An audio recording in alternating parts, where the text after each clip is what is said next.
Preparing for Christmas at Biltmore is unlike anything else. This is a giant undertaking. That level of detail that happens during Christmas is really there for us all year round. The pressure's on and we have to get it right. 365 days of preparation and it all comes down to this. We have come a long way, but there's still a lot to do. 250 rooms, miles and miles of lights. Yes, it's the house, but it's the hotels, the restaurants, the grounds, the gardens, the winery. We have an 8,000-acre estate to get ready for the holidays. It's a lot. There's a lot going on. There is a whole lot behind the scenes that we try not to let a whole lot of people see. It is a really stressful moment, but sometimes you just have to remember to breathe. It's time for Christmas at Biltmore.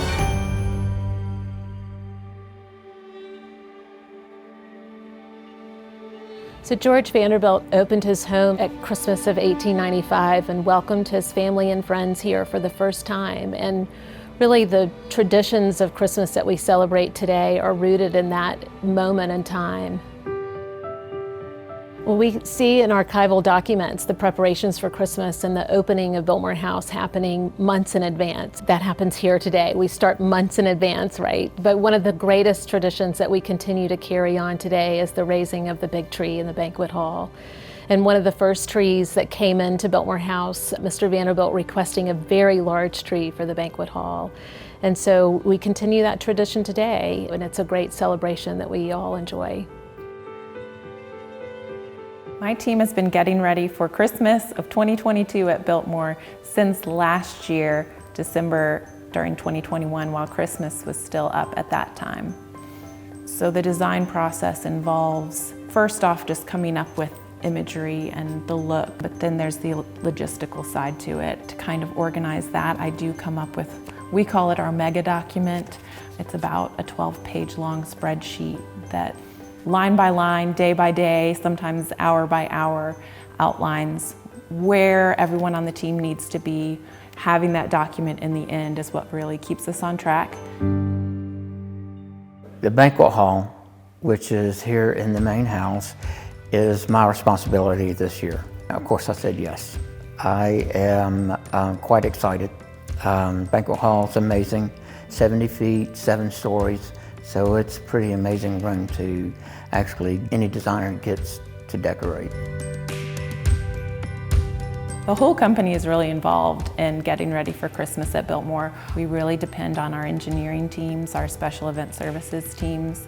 Our housekeeping team is a huge support to us.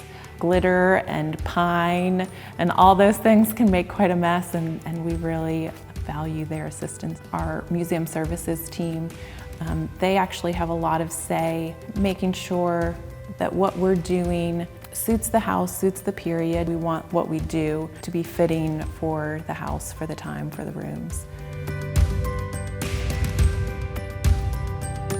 By the time the whole house is decorated, our team will have put up and decorated, this year at least, 67 trees, and those can range from a small tabletop tree up to our 35-foot fresh tree in the banquet hall. What's so exciting about this particular room is that it is what everyone comes to see. That is the room where the history started. First tree that George Vanderbilt put in the house was put in that room. So it's an honor to be able to design in that room knowing the history.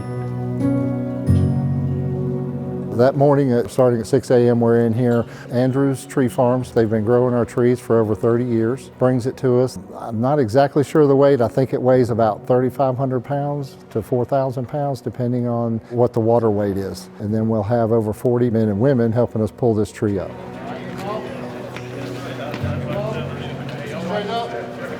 We put plastic all over the tapestries here, and then we clear the pathway where the tree is going to follow all the way around the winter garden and coming into the here. We'll probably have 20 to 25 people up in the organ loft on 4 different ropes, and then we'll have another 15 guys down here. We have 4 on the base. So as soon as we go 1, 2, 3, go, pull, pull, pull, pull, pull, pull. And and we have it go around because it has to go around the chandelier to be stood up perfectly. Once that tree is up and in straight and in the correct position, it is a relief to have that up, and then everybody cheers and you hear it, and it gives you goosebumps. So we actually try to keep everything more traditional at the house, obviously.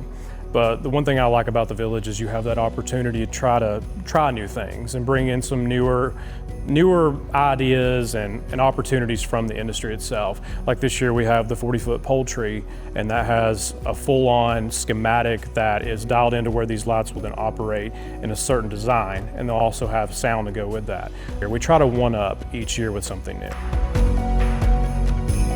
It's a real delicate balancing act to make sure that our experience that we allow our guests to have when they come here feels as authentic as we can make it. What intimidates me is making sure that I've got everything thought through.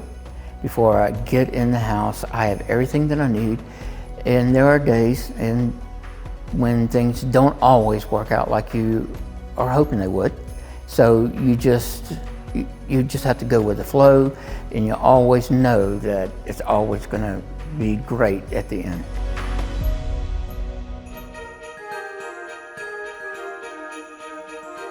We are really fortunate that Biltmore contains George Vanderbilt's collection. Everything you see pretty much when you walk into Biltmore today is representing exactly what it would have been when George Vanderbilt was here. And so it's really important for us, all of the employees here that work in the house, to preserve that. It allows our guests to really experience what it was like for the Vanderbilts when they lived here. So when it comes time for Christmas, we all really work together as a team. Creating Christmas at Biltmore is a total company endeavor. I think it's really special that it's this one thing that we're all involved in. You know, there are a lot of jobs that would seem completely unconnected and unrelated to each other that can be just done within a silo, but Christmas is not one of them. And though it's a very, very large company, it is very much a family business, and I think Christmas is one of those things that something everyone really cares about. We, feel proud of what we accomplish, and none of us do it alone. The excitement feels in the air, in the house with all the people. There's a lot of camaraderie with every department, so it's a magical day when that tree comes into the house. Every year I bring my kids come in, we come to the Christmas party, and I'm so proud to show them this house and everybody. And I've brought friends in as well, and it's a pleasure to bring them in here and say, hey, this is what we do every year to make it pretty for everybody. It's a lot of little mice running through the night to create this beautiful scenery, and the great part of it for me is that it's all rooted in our history. And I know that when our guests walk through for the first time on a candlelight evening or in an afternoon at Biltmore, that they're getting that same sense of magic that George Vanderbilt's family and guests did when they walked in for the first time in 1895. We have big bins filled with 500 ornaments. We've got 500 lights that are, I think, just about up already. We're so excited we did it. It's time for Christmas at Biltmore.